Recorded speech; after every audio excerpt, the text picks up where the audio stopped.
All right, this presidential election is certainly stirring up a lot of debate. It's one thing, though, to share your political views, perhaps with your friends and family, but talking politics at work, well, that could put you in professional hot water. So just how should you navigate the topic and keep it professional? I'm joined now by career expert and public speaker Tracey Wilen. Thank you so much for being here with us. Okay, so first, is it a no-no to talk politics at work? Yeah, the golden rule, as you know, is don't talk about politics, sex, or religion at work, or even serious social settings. So I wouldn't even bring it up if you can avoid it. Not at all, but it seems like so many people this presidential election are talking about it. How do you avoid it? Do you just step back away from the conversation, or what would you suggest that people do? Well, what I do is actually actively listen to people and ask them their views. Everyone is very energized by this election, so many levels. So just ask them, why do you like your candidate? Why don't you like the other candidates? Tell me more. You might learn something in the process. But do you share your views? Do you share your opinion? That's up to you. Okay. A lot of people do defer and say, I'm independent. I'm evaluating all of the perspectives, and I'll make my decision closer to the election, because after all, not all the candidates are settled yet. Okay, so there are a lot of topics that come up during a presidential election. You have health care, you have wages, things like that that I think a lot of people would normally discuss. Is it something, though, that we should continue having at work like you would, perhaps, you know, when you're out with friends?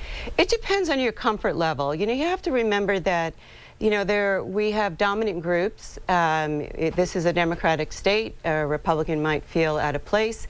You might have a Republican workforce and a Democrat might feel out of place. So you have to just see where your comfort zone is. So I always defer and ask people with their point of view, because people get so energized they love to talk about it anyway. What is the risk you run by talking politics at work? Well, one is you can create a hostile environment. You can isolate people, and as a manager, you don't want to see productivity loss. So I think as a manager, you want to make sure that you continue to have communication and unity in the office. Okay, let's say, though, I don't want to discuss it at work, you know, amongst the cubicles and things, but what about on social media? You know, retweeting perhaps a Donald Trump tweet or a Hillary Clinton tweet or Bernie Sanders tweet.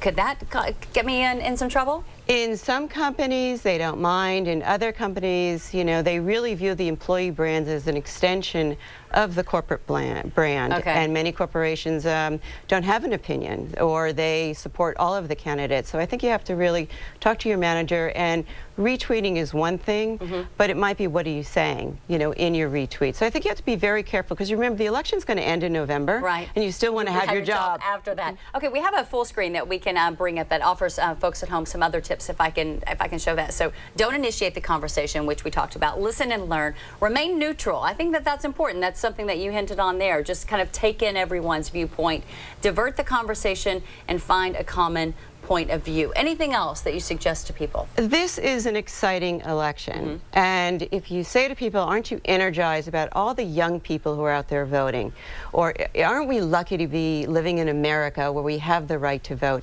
people will move in that direction and get excited about that as well. So I think you need to remember that we are Americans, and we go through elections every 4 years, and this is just an energized election, but so will the next one. All right. Thanks, Tracey. Appreciate your tips. So there you go, folks. You can talk politics, maybe steer away from it, though, at work.